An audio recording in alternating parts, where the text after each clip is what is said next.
Alrighty, so we're looking at 8.2b lesson, the glorious mean and median. So we've got these little pictures here. This shows a skewed left, a negative skew. Okay, this would be skewed left or a negative skew. Okay, so it's important to understand that you have extreme values that pull the mean to the left. So you've got a value or two that's way down here. The bulk of your data is here, and you've got a random outlier, say down here, and that's going to pull the mean lower. The average will be lower as a result of this extreme value. So extreme values pull the mean to the left of the median.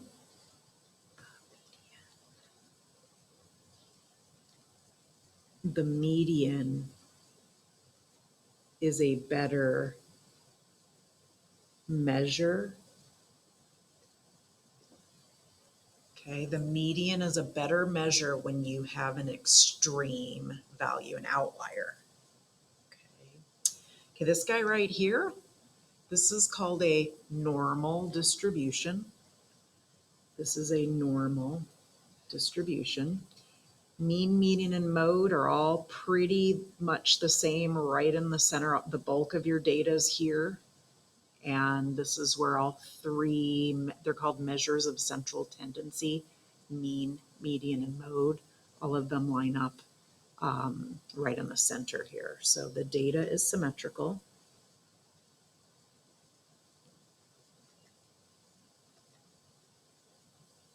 Okay, which means half of the data is the same as on this side. Okay, if you folded it down this dotted line and this was wet paint on this side, it would show up on this side.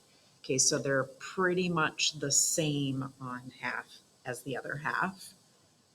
Okay, so data is symmetrical and the mean is at the peak. Okay, the peak meaning the tallest point. Okay, mean or median. Mean or median are good measures to represent this data. Okay, when there aren't any extreme values, notice there isn't an outlier in any case. Okay, this is all pretty much centered around this middle. Most of the data is all right here. Okay, you are going to have some lower and some higher. It's normal. Okay, but the bulk of it's right in the middle. And if that's the case, if you have a normal distribution, you can take the mean or the median. Either one of those is a good representation. You don't ever really take the mode to represent. It's usually either the mean or the median. Okay. All right, this guy, we've got a random outlier over on this corner this time. You would say that this distribution is skewed right or has a positive skew. Okay, so the extreme values pull the mean right of the median.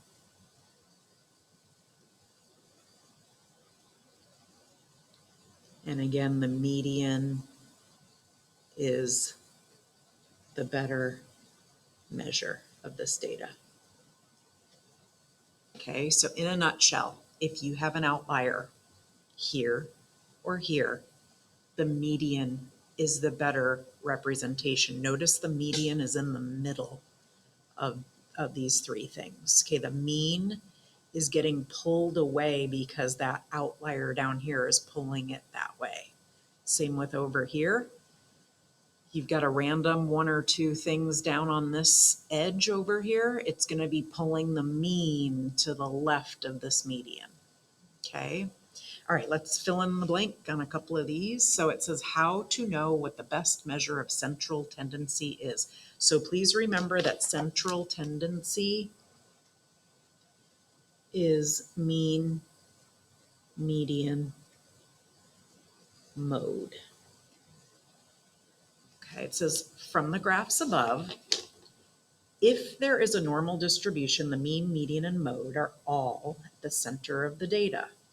Most of the time, they are not all exactly the same, so the best measure of central tendency to represent non-skewed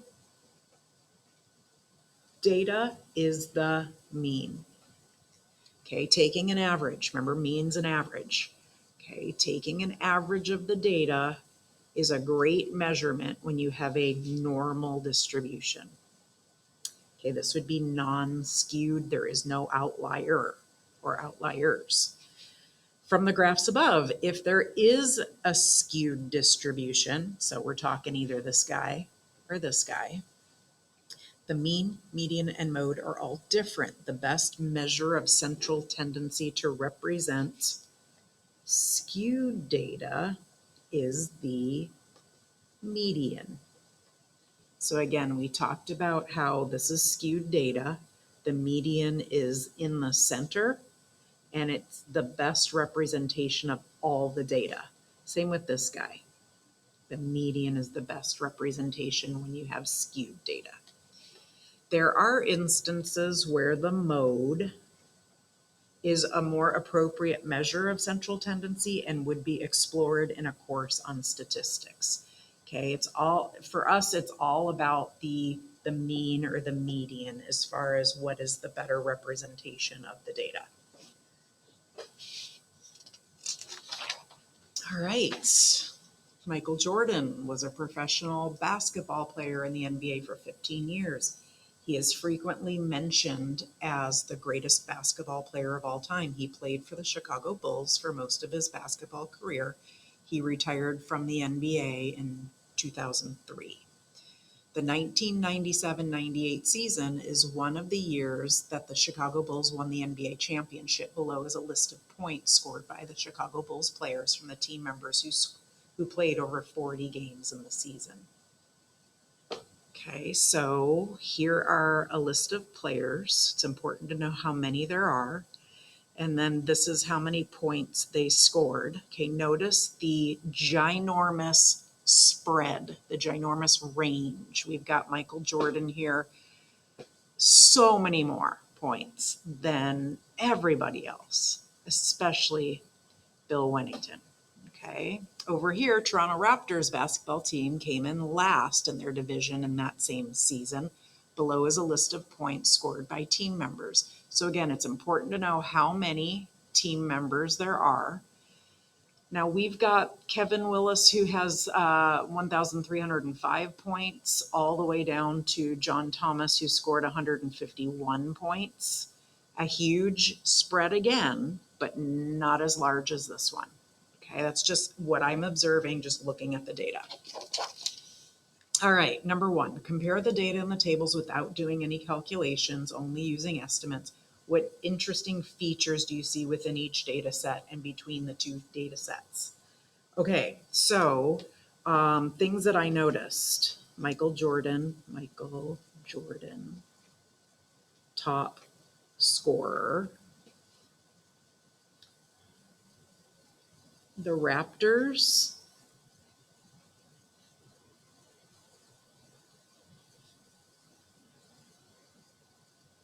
have more total points. Okay, 8,583 total versus 7,429 total. Okay, and then I'm also noticing I count 1, 2, 3, 4, 5, 6, 7, 8, 9, 10, 11 players here. 1, 2, 3, 4, 5, 6, 7, 8, 9, 10, 11, 12 players here. So the Bulls shows 11 players here. and Raptors show 12 players. Okay, those are just some things that I notice. Okay, without doing the any actual calculations, what team do you think has the higher points per player mean? Why do you think so? Okay, so I'm gonna just say I'm gonna assume that the Raptors would have the larger points per player because this has a larger total. Okay, that's just what I'm assuming. Okay, I would think. Okay, this is just at a glance. I would think Raptors players would have a higher point per player mean since the total points is higher. Okay, that's just my guesstimate right now. All right, number 3 says calculate the mean and median number of points for each team. Re-establish the importance of using the correct units of measure in all answers. In this case, points is your units. Okay, now Bulls, if I add up all of these totals, if I add up all these, this is the total, 7429, I'm going to divide it by 11 players. 7429 divided by 11, that comes out to be roughly 675.36. And remember, that's a number of points. Okay, now the median for the Bulls, if I find the middle number, it's going to be this guy right here, the 416. That number's in the middle. 416. Okay, the Raptors mean, I'm taking this, 8583, and I'm dividing it by 12. And that gives me 715.25 is the mean. And then my middle number is going to be, let's see, it's between here. So I need to add these two and divide by 2. So that would be 644 is what that comes out to be. Okay, so I was right in my guess on number 2 that the mean of the Raptors is larger than the Bulls mean. Okay. Is the mean or median a more accurate measure of the center of the number of points scored by the Bulls? Okay, Michael Jordan had that ginormously different value compared to everybody else. So the median would be a better measure since there is much spread in the data, especially the outlier of Michael Jordan. Okay, Michael Jordan's score is pulling the mean for the Bulls way up, way up. Okay, what would happen if you replaced Michael Jordan's 2,357 points with 10,000 points? Find the new mean and median for the Bulls' points per player to the nearest point. Did either value change by much? Explain. Okay, so if I put 10,000 in instead of 2,357, okay, so what I would do is I would take the 7429, subtract out the 2357, and add in 10,000. And I'm still dividing by 11. That would get me 1370 rounded to the nearest point. Oops, let me scooch that down. Sorry, guys. Okay, the median is going to be the exact same thing as it was. Okay, so please notice the median doesn't change. The mean is hugely different depending on what that outlier value is doing to it. Okay, so the median stays the same.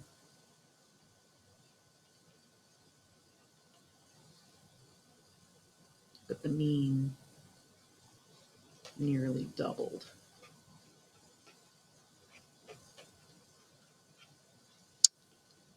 Okay, Caitlin recently took a tour through Mount Timpanogos Cave.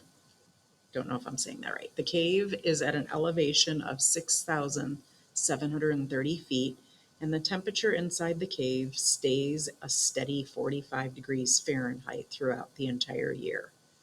Caitlin finds it interesting that the temperature in the cave stays the same year round. She wonders if the average annual temperature of the air outside of the cave is same or different than the average temperature inside the cave. Caitlin collected data from a nearby community at a similar elevation and found the following typical monthly temperatures for January through December. All right, so here are all these temperatures. We need to find the mean of them to see how it compares to this mean of the inside of the cave. Okay, so if you add up all of these measurements, there are 12 of them. 528.3 divided by 12, you get 44.025. Okay, it's pretty darn close to the mean of the temperatures inside the cave. Okay, so the mean inside the cave of 45 degrees is pretty similar to the mean of outside the cave temperatures.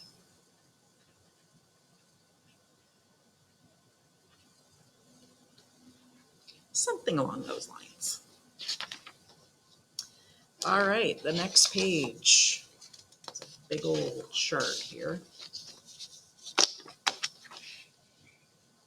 The Carlsbad Cave System is in the northern Chihuahua Desert in New Mexico. Don't know if I pronounced that correctly. Stephen's family was going on vacation to see the caves. Caitlin told Stephen about how cave temperatures seemed to be the same as the mean outside temperature. Stephen thought he would use Caitlin's information to find out if he would need a coat while he is inside the Carlsbad Cave System. Stephen looked up the mean daily temperatures of the nearest large city, which was El Paso, Texas. Although he wasn't able to find the averages he wanted, he found the chart below. Use the chart of the average high and low temperatures of El Paso to find an estimate mean daily temperature of the outside air and help Stephen decide if he will need a coat while he is in the caves. Okay, so we are going to go ahead. Let's see here. These are 1, 2, 3, 4, 5, 6, 7, 8, 9, 10, 11, 12. 1, 2, 3, 4, 5, 6, 7, 8, 9, 10, 11, 12. All right, so we got the record high and we've got the record low. Okay, so we've got 24 temperatures in this chart. Let me scooch that up. We have 24 temperatures. If I add them all up, I get 1552, and I need to divide by 24. I'm getting a 64.7 degree mean temperature. I don't think he'll need a jacket. Okay, he will not need a coat because it's pretty nice temperature. He will not need a coat.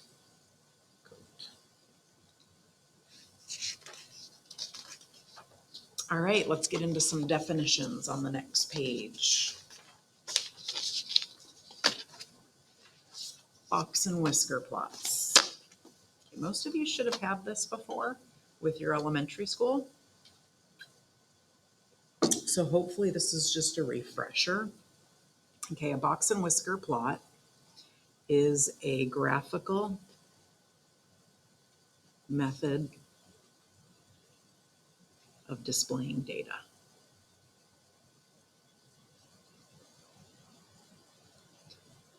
The lower extreme, you may abbreviate it with LE if you want to, is the lowest number in the data. The lowest number in the data. Okay, this is also referred to minimum,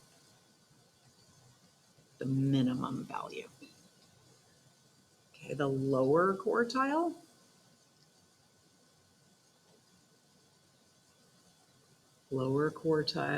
or Q1, quartile 1. Okay, that is the median of the lower half of the data. The median of the lower half of the data.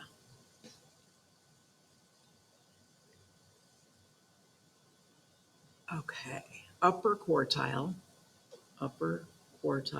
or Q3. Okay, Q2 isn't, that's like right in the middle. Okay, so that's the median. Upper quartile or Q3, that is the median of the upper half of the data. The median of the upper half of the data. Upper extreme.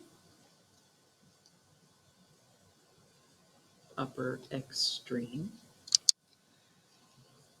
extreme is the highest number in the data. The highest number, also called maximum. Interquartile range. Okay, and these abbreviations are nothing fancy. Okay, I just feel like I'm taking a shortcut. Okay, so it's the difference between the upper and lower quartiles. The difference between upper and lower quartiles. Okay, so that would be Q3 minus Q1. An outlier.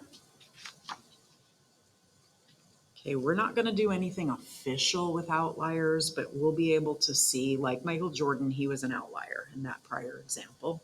Okay, any data point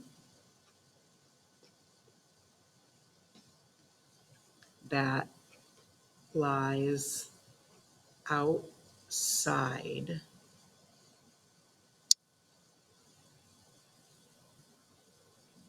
the bulk of the rest of them. Okay, and as I said, that Michael Jordan number was hugely different than the rest. Okay. All right, so here's an example for you. Okay, this is called a box right here, and these are called whiskers. Okay, now all of these definitions are labeled on this picture. Okay, the lower extreme or the minimum is the smallest point. The upper extreme or the maximum is the largest point. The median, put the data in order and find the middle number. If there's one middle number, if the data is an odd number of data, there's going to be one middle number. If it's an even set of data, there will be two middle numbers. So you'll have to find the average of those two middle numbers. Okay, that's the median. The lower quartile is you take you find the median, the middle of the left side of the median. And then the upper quartile, you find the middle number of the right side of the median. Okay, notice there's no mean. There's no mean involved in a box and whisker plot. There's no mean. Okay, what percentage of data is higher than the lower quartile? Okay, I'm going to tell you right now that this box represents 50% of your data. This whisker is 25%, and this whisker is 25%. So what percentage is higher than the lower quartile? Well, we've got 50% and another 25%, so 75%. Let me scooch that up. The lowest 75% of the data is less than which statistical measure? Right here is 75% of your data. This is 25% of your data. Okay, this is 50% of your data, and this is the other 25% of your data. So the upper quartile is your answer to this.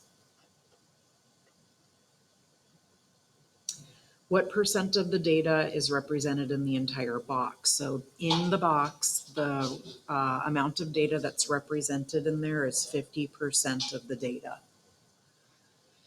Is there an outlier for this data? Okay, so it's really hard to tell with a box and whisker plot. Okay, I definitely see somebody got 100, and I definitely see somebody got like a 17%. But there's a lot of scores. There's a lot of scores. 25% of the class failed this, got like 50 and lower. Okay, so I wouldn't say that any of these are outliers. Okay, so I would say no. And it's hard to tell when you're not looking at a data set. When you're just kind of looking at those ranges of the whiskers in the box, it's harder to tell. All right, next page. Next page, it says make a box and whisker plot of the following scores for a high school basketball team.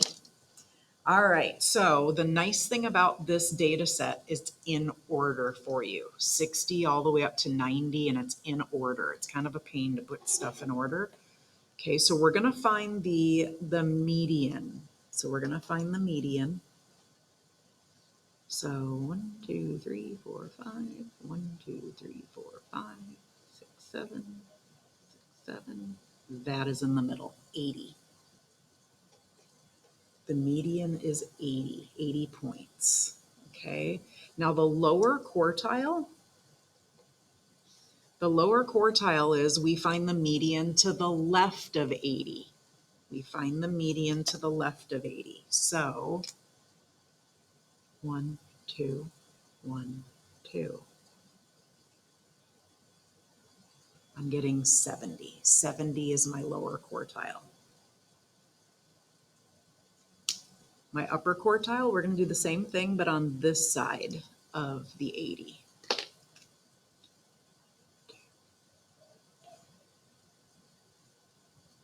$85 I'm getting is my upper quartile. And these are all in points. The units are in points. Okay, now my interquartile range.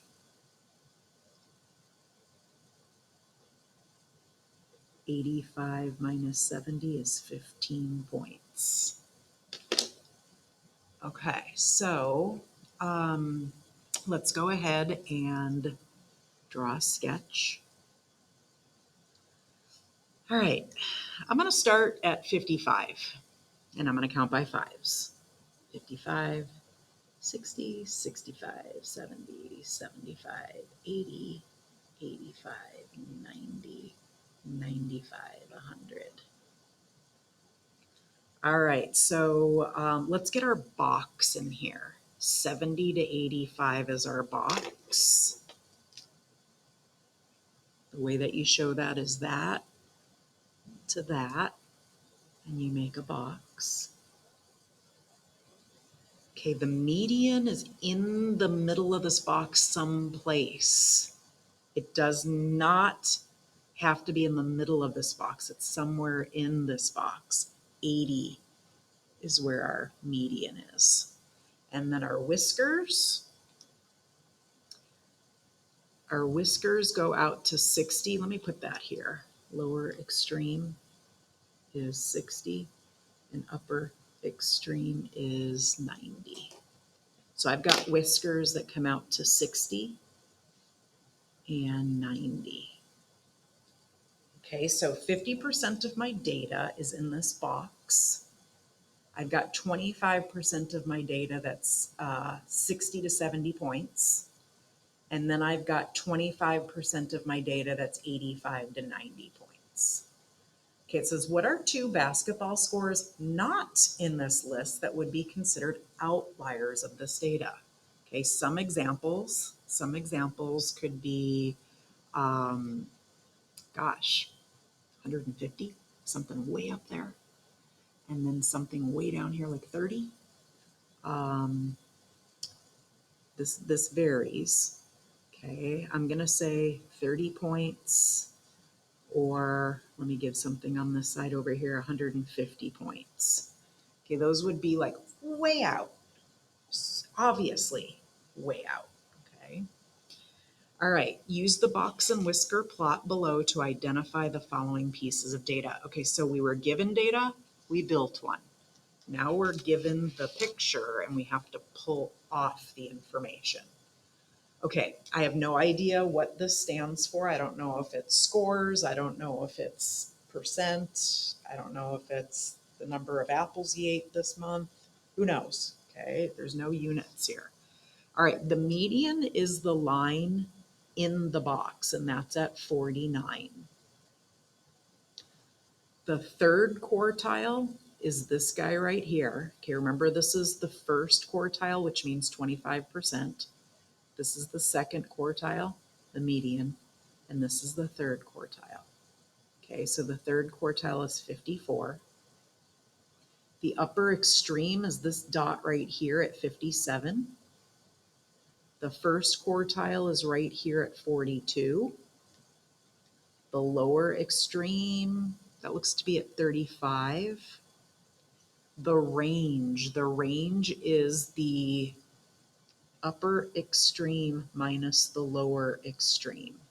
It doesn't say interquartile range. Interquartile range is these two subtracted. Okay, so this would be, what was it, 57 minus 35, which is 22. Okay. All right, last page.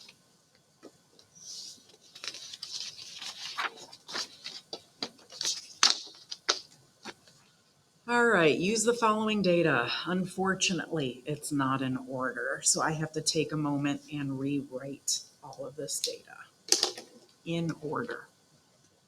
All right, I already did that, so I'm just going to make my list. 57, 68, 77, 78, 79, 81, 82, 84, 86, 87, 91, 94, 96, 99. Okay. The median is the middle.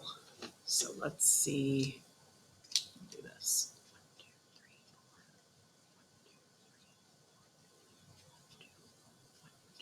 4. Okay, I've got 2 numbers in the middle. 2 numbers in the middle. I need to add those and divide by 2. I'm taking the average. It's very clear to see it's going to be 83, right in the middle of it. If it's not clear, you add them and you divide by 2. So I'm going to put 82 plus 84 divided by 2. That's 83. All right, the upper quartile. The upper quartile, okay, now keep in mind, right here is the median. So we are using the 82 when we find the median down here, and we're using the 84 when we find the median up here. Okay, so upper quartile, 1, 2, 1, 2.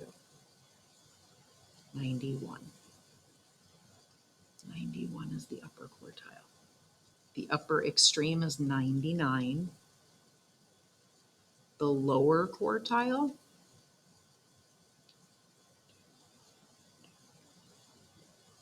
'78. The lower extreme is 57. That's the smallest number. The range is 99 minus 57, which is 42. Okay, the mean, I have to add them all up. 1,159 divided by the number of them that there are, 14. That comes out to be roughly 82.8.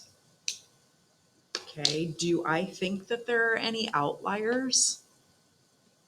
Okay, well, looking at this data, there's a handful of numbers in the 90s, a handful in the 80s, a handful in the 70s. There's a 68 that's very close to 70. I think 57. 57 seems like an outlier. Again, it needs to be very different than the others, than the rest. That one seems very different. Okay, it says recalculate the following statistical measures without the outliers as data. So I'm taking out the 57. So that means that our mean is going to be 1102 and we're dividing by 13. This comes out to be 84.8. This is a more accurate representation of the data, leaving out that 57 score. Okay. All right, now the middle number, if I leave out the 57, the middle number is going to be this 84. The upper quartile, I should probably rewrite these here so we can look. 68, 77, 78, 79, 81, 82, 84, 86, 87, I think that is. 91, 94, 96, 99. All right, the middle number.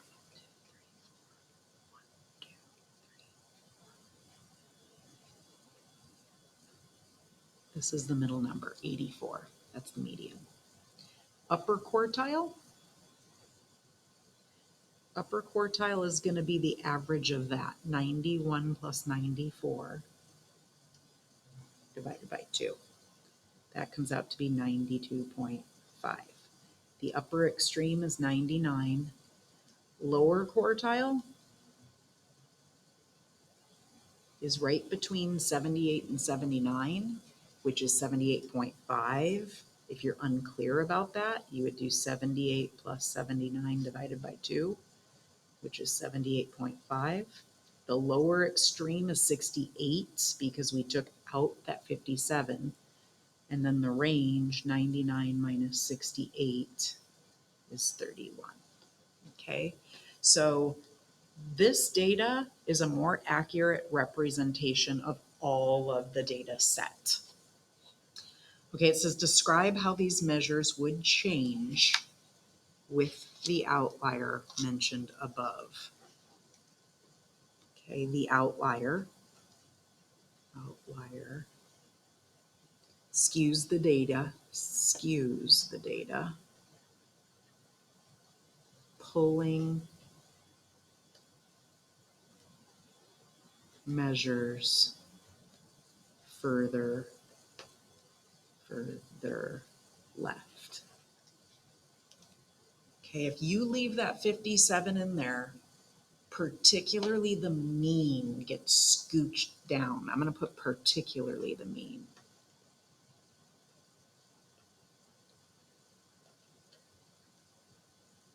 Okay, it says draw a box plot using the measures above without the outlier. Okay, we got this jumbo number line that's so teeny tiny. Okay, we've got, let's do our box first. 92.5. Okay, it's not super accurate because it's between 90 and 95. And then the lower quartile, 78.5, so that's right there-ish. the median, hopefully I grabbed it from here, I'm just double checking. Yeah. Okay, the median is 84. 84 is about right there. And then we're taking that out, our whiskers go out, lower extreme is 68. And the upper extreme is 99. Oops, sorry guys. Okay, so let me say that again since that wasn't showing, sorry. Okay, so I took my, my upper quartile, 92.5, my lower quartile, 78.5, my median, 84, and I did my whiskers out to my lower extreme, 68, upper extreme, 99. Okay, so you should have a better understanding now of measures of central tendency. Thanks, guys.